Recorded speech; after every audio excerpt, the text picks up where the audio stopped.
So Tacoma's facing its most violent year on record with more homicides than ever before. But is the city's rising crime rate finally taking a dip?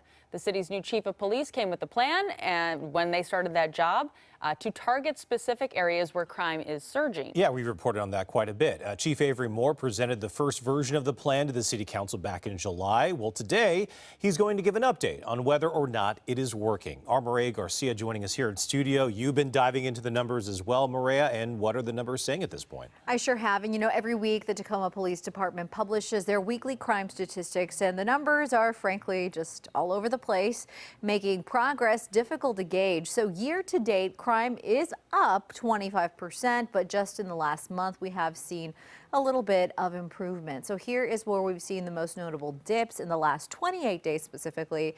Property crimes overall are down nearly 33%, and within that group, both theft and burglary down nearly 40%. Property destruction down nearly 42%.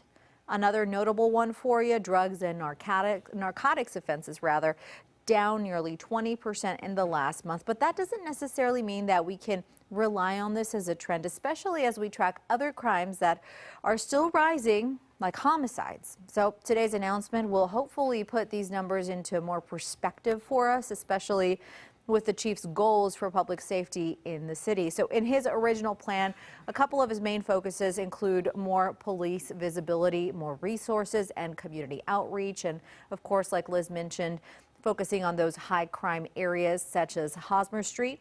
Hosmer line's part of what police call Sector 4, which is the yellow area in the map on your screen right now. Year-to-date violent crimes against people up in that area. Most notably, we're talking homicides up 90%. Property crimes also up, with motor vehicle thefts and robberies growing the most. However, there are some steep spikes, conservative improvements depending on the type of crime we're looking at throughout the city. The chief will be speaking at the city council meeting today at 5, and you can watch that live stream on our website, fox13seattle.com. For now, I'll send it back to you, Liz.